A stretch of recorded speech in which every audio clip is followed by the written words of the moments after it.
Bonjour et bienvenue pour cette nouvelle édition de Sian TV. On va s'intéresser aujourd'hui aux difficultés d'embaucher. 50% des entreprises de l'industrie éprouveraient des difficultés de recrutement. Quand on les a, on a parfois du mal à les garder. On va voir tout ça avec nos invités. Pascal Lanette de Richebourg Aéronautique, Ronan Le Mortelec, responsable partenariat à l'UIMM Occitanie, Jean-Claude Mazocco de l'entreprise de recrutement et de formation Taman. Alors, on commence avec vous, Pascal. Des difficultés à embaucher, c'est vrai, c'est pas tout à fait vrai, c'est très vrai. Oui, mais bonjour tout le monde, bonjour mes chers collègues. Oui, je pense que le recrutement n'est jamais très facile. Surtout quand on s'y prépare pas et qu'on a été stoppé par 2 années d'immobilisme, voire des bashing pour certaines filières. Oui. Donc des gens ne nous ont pas attendus, sont partis. Voilà. Donc ça a toujours été très difficile. Nous avons fait une croissance de 38%, restaurer notre chiffre d'affaires d'avant-crise, c'est-à-dire 38-40% de nouvelles personnes. Et finalement, nous avons réussi à contacter, à embaucher, on va dire 400 entrées. Oui. Finalement, mais à ma grande surprise cette année, sur la même période, c'est 360 départs. Alors vous me disiez, ça je ne l'ai jamais vu dans ma carrière. Je ne l'ai jamais vu. Jamais j'ai eu un taux de rétention aussi pauvre que celui-là. Alors, bien entendu, on est un peu bloqué au point de départ. Oui. Et l'analyse a montré différentes choses. Bon, les grands fabricants, bien entendu, ont dû refaire, bien sûr, leurs ressources et sont venus donc, dans des sociétés comme les nôtres. Bon, ça, on peut le comprendre. On a toujours marché avec cette dynamique. Oui. Donc, le quota est parti. Mais après, finalement, on a aperçu qu'on avait énormément de fins de période d'essai. Alors, période d'essai, parce qu'on a dû, nous, mettre employeur une fin, ça ne collait pas. Bien sûr. Voilà.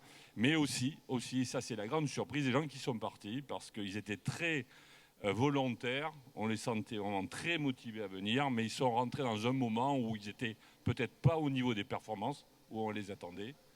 Avion, il faut faire monter un avion bien du premier coup, Ouais. et avec des rythmes de production très forts. Donc un temps pour le tutorat et l'intégration qui n'était pas idéal. Voilà. Alors Pascal, vous avez aussi un peu fait votre autocritique en disant, notamment pendant le Covid, où on ne pouvait pas tellement être en présentiel, il fallait qu'on continue à recruter, donc on le faisait avec les réseaux disponibles, et là peut-être on n'a pas super bien recruté, quoi.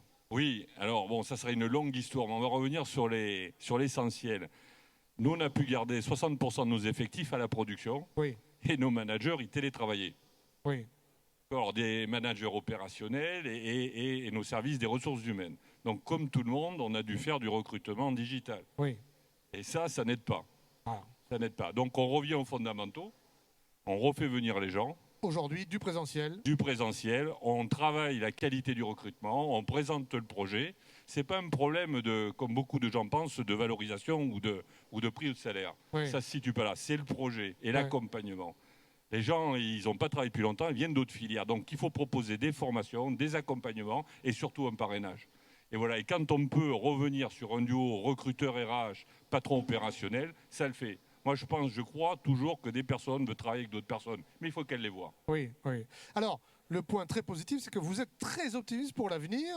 Ça peut être surprenant, mais c'est plutôt enthousiasmant. Non, définitivement. Je pense qu'en France, dans nos régions, on a des appareils de formation, on a des organismes de formation, l'éducation nationale, on a les passerelles entre filières qui débauchent. Bon, tout ça a toujours très bien marché.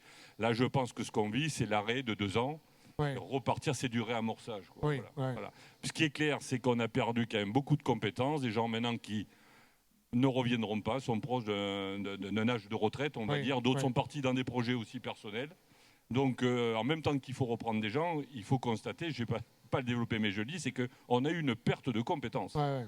C'est-à-dire qu'il faut remonter en nombre, mais en qualité. Et ça prendra du temps. Voilà. Mais je suis optimiste. Je pense qu'on a des temps difficiles encore sur 2-3 ans dans notre aéronautique. Oui. Mais ça va le faire. Voilà. Je pense que la filière est toujours très attractive, avec de bons moyens de recrutement, de formation. J'ai un spécialiste à côté de moi, donc on va y passer ça marchera forcément. Alors effectivement, Ronan Le Mortelec, on avait parlé pendant le Covid du monde d'après. Alors on ne savait pas trop quel serait-il, ce monde d'après. En tout cas, il existe vraiment pour le recrutement. On ne peut plus, en tout cas, où ça serait difficile de recruter aujourd'hui, comme on recrutait il y a 10 ans. Il faut changer un peu et vous mettez notamment à l'UIMM des choses en place, des actions, notamment l'action aérographe. Alors, expliquez-moi déjà, est-ce que c'est vrai qu'il faut repenser le recrutement? Oui, alors effectivement, vous disiez tout à l'heure, une entreprise sur deux qui annonce des difficultés de recrutement. C'est le cas, ça se vérifie sur le terrain. Et elles disent aussi que 7 métiers sur 10 sont très difficiles à recruter, sont en très forte tension. Les tensions qu'on rencontre cette année, en 2021 et en 2022, elles sont aussi fortes qu'il y a 10 ans, qu'en 2011. Donc on est sur des très grosses tensions. Et on a mis en place des groupes de travail à l'UMM avec certaines des entreprises adhérentes, des entreprises industrielles, notamment par métier. On a mis en place un groupe de travail sur le métier de peintre aéronautique, puisque effectivement les cadences remontent, donc les avions en fin de cycle, il faut les peindre. Et les entreprises se retrouvaient face à des très grosses difficultés pour recruter des peintres aéronautiques. Avec pénurie de personnel ? Pénurie de personnel, exactement. Donc avec tous les moyens qu'elles pouvaient mettre en place, classiques, entre guillemets, les forums, les annonces, les job boards, donc tout ça, ça existe, mais ça ne suffit pas. Donc on est venu donc, de ce groupe de travail l'idée d'essayer de mettre en place un dispositif, une action pour recruter, pour sourcer différemment, autrement, en plus des formats classiques. Donc de là, on a mis en place ce dispositif, cette action qui est un peu à la croisée des chemins, qui s'appelle Aérographe, à la croisée des chemins entre le culturel, l'artistique et le professionnel. L'idée, c'était de passer par un autre canal que le purement technique, purement professionnel, de passer par le canal artistique. Donc, on s'est rapproché de nos voisins, donc à Blagnac, d'un collectif qui s'appelle le CISAR, le collectif des incubateurs des street artistes, pour se rapprocher du monde des graffeurs. Et là, on a mis en place, on s'est intégré à leur programmation sur 2 dates qui leur restaient libres, au mois de mai et au mois de juillet dernier.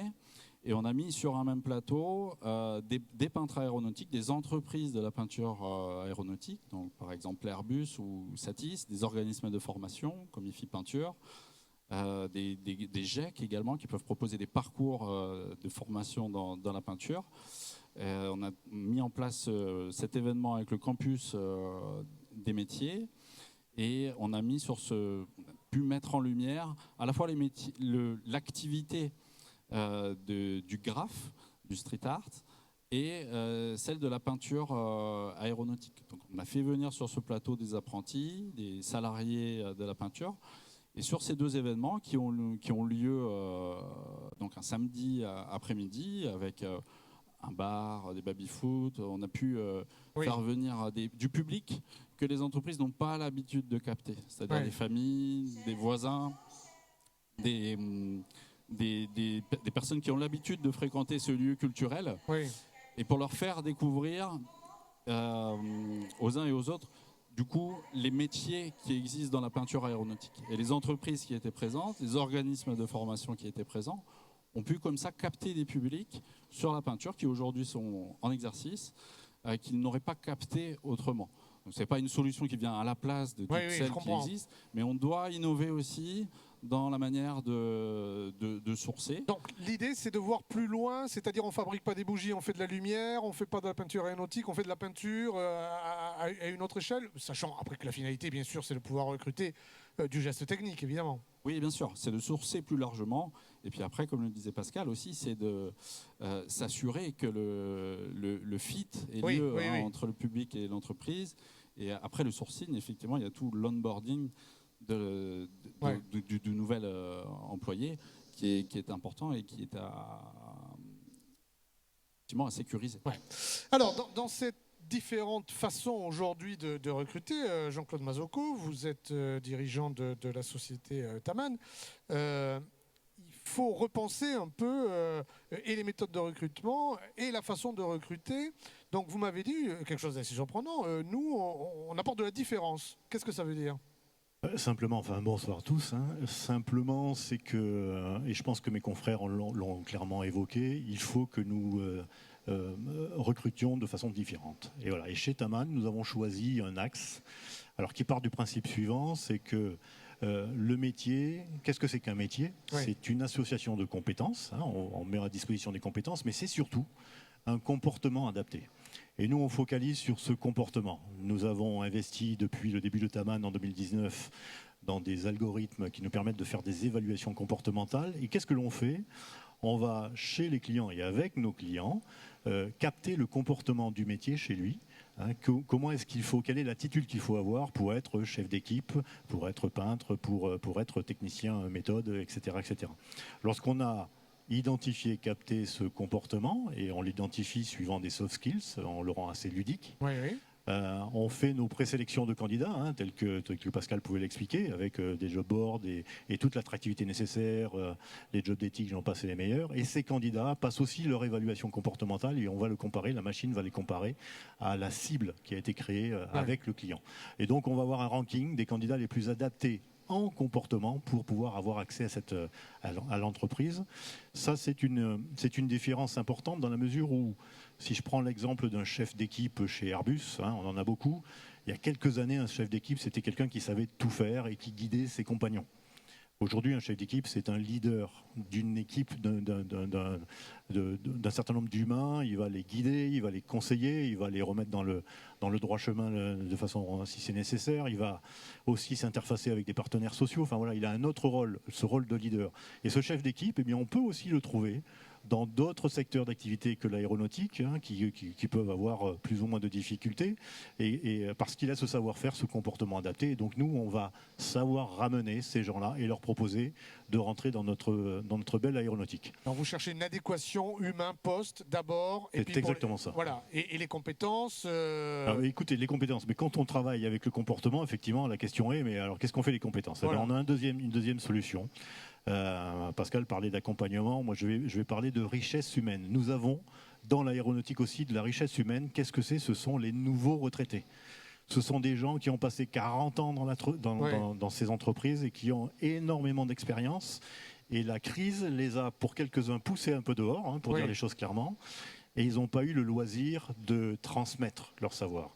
Donc nous les accueillons, nous contractualisons avec eux et nous utilisons ces personnes fortement expérimentées pour aller accompagner les nouveaux entrants, les guider au quotidien. Ils passent 2 jours par semaine avec ces équipes et c'est un booster de montée en compétences qui permet non seulement de pouvoir aller plus vite et de faire accompagner les jeunes entrants par des tuteurs, et donc là, extérieur à l'entreprise. Je rappelle que les entreprises, aujourd'hui, quand elles font du tutorat, elles utilisent leur productif pour pouvoir le faire. Ce productif, pendant ce temps-là, il ne produit plus. Donc le retraité vient en supplément, il a cette bienveillance, il n'a plus la pression opérationnelle que tout le monde a chaque jour, et donc il arrive à guider ces jeunes embauchés, et surtout les fidéliser, parce qu'il s'occupe d'eux. Hein, au quotidien, voilà. Ça dure 2 jours par semaine, ça dure 4 à 6 semaines en fonction des métiers, et on voit cet effet booster de montée en compétences qui s'accompagne. Vous diriez les uns les autres que finalement cette matière première, entre guillemets, qu'est l'humain dans l'entreprise, est une matière première qui peut se faire un peu plus rare, en tout cas au niveau de compétences dont vous le souhaitez. Donc il va falloir s'en occuper un peu plus, il va falloir la chouchouter un peu plus. Comment vous le voyez ça, Pascal? Alors oui, je pense que le futur embauché est devenu notre client. Oui. Donc c'est des Donc recruteurs il faut le séduire aussi, quoi. C'est presque, voilà, il faut le séduire, voilà, son expérience, voilà. Alors moi j'ai bu les paroles de mes 2 confrères et je reviens sur ce très beau programme de la transmission des anciens qui sont partis très violemment. Et tu mets l'accent sur au casting, sur le savoir-être. Je pense que c'est fondamental. Après tu dis effectivement nos patrons leaders. Moi je parlais de ce manager qu'on ne quitte pas si c'est un bon leader. Ouais. Donc, travaillons ces aspects. Alors, ça fait quand même des décennies qu'en France, on nous dit qu'il y a un problème de manager. Les gens montent finalement dans l'échelle hiérarchique, ils sont nommés managers alors qu'ils n'en ont pas l'étoffe. Ça, c'est quelque chose, aujourd'hui, on en a pris conscience, on dit oui, c'est vrai. Et finalement, le manager, qu'il ait 20, 30 ou 40 ans, si c'est un bon manager, s'il a été formé pour ça, c'est lui qui fera la différence? Moi, je pense qu'un bon manager, on parle de formation, je pense que c'est avant tout un savoir-être. C'est avant tout à savoir. Il faut aimer l'humain lorsqu'on veut piloter des gens. Il faut apprendre à les écouter, à les comprendre et à les guider. Voilà ce que c'est un peu le résumé d'un leader et d'un manager. Il faut avant tout aimer l'humain. Je pense que le savoir, on ne le met pas assez en avant. Vous savez, le système français, qu'est-ce qu'il nous impose depuis qu'on est tout petit? Il nous dit il faut avoir l'école A, la formation Y, diplôme, et si tu n'as pas ces diplômes-là, ça ne marche pas. Et l'humain là-dedans. Nous mettons en évidence l'humain avant tout. Un bon chef, c'était ringard il y a quelque temps, et finalement, aujourd'hui, c'est peut-être la clé? Allez-y, Ronan ou Pascal, allez-y. Oui, si Ronan me permet, donc oui, c'est l'essentiel. C'est l'essentiel, et puis bon, dans ce que moi j'ai pu voir sur la dernière période, je le dis, les gens n'ont pas quitté les bons leaders. Où j'ai eu un problème de rétention, c'est que j'avais un problème de management. Bon, qui était difficile, que je peux comprendre. On a fait un comité de sortie de crise pour garder nos 110 managers en proximité, parce que s'ils avaient des problèmes, la crise a fait qu'ils en ont eu encore plus. Eux-mêmes, c'était des grandes souffrances quand même. Entendons-nous bien, c'était des grandes souffrances pour tout le monde. Donc oui, ça se cultive, ça se transmet. Je pense que c'est la clé, quoi. Ronan, là-dessus, effectivement, il faut former les bons leaders pour avoir finalement des bonnes équipes. Oui, les leaders, les tuteurs, chaque membre dans une équipe a sa place. Donc il faut pouvoir le faire de manière professionnelle et aussi extrêmement humaine, donc pour pouvoir proposer un sens. Je pense aussi aux nouveaux embauchés. Mais clairement, il faut aussi, pour répondre à votre question, actuellement, le marché il est plutôt en faveur des employés. Donc il y a une concurrence. On peut parler de guerre de talents. Donc il faut se donner, valoriser peut-être un peu plus qu'on avait l'habitude de le faire. Ça peut être le salaire, mais ça peut être autre chose également dans l'entreprise, dans l'environnement de travail, qui est important à mettre en avant de manière sincère aussi auprès des candidats. Oui, parce qu'on voit, Jean-Claude, et on va terminer avec ça, qu'il n'y a pas que le salaire et loin de là. Je pense que c'est surtout autre chose. Enfin, Pascal l'a soulevé, il a raison. La génération qui vient, qui nous rejoint, il faut que le projet puisse les attirer. Il faut qu'ils puissent s'inscrire sur du long terme dans un environnement où ils vont prendre plaisir. Voilà, c'est ça. Ils vont prendre plaisir. Donc on est sur du projet, on est aussi sur une organisation d'entreprise qui est un peu plus adaptée. Nous sommes en train de travailler avec un certain nombre de personnes du rectorat pour avoir un peu ces capteurs de ces jeunes et savoir qu'est-ce que veut dire la valeur travail chez eux, qu'est-ce que veut dire réussir. Et ensuite, travailler avec les entreprises pour qu'on puisse communiquer différemment et les attirer. Eh bien, il y a de l'optimisme dans tout ça et c'est parfait. Merci beaucoup.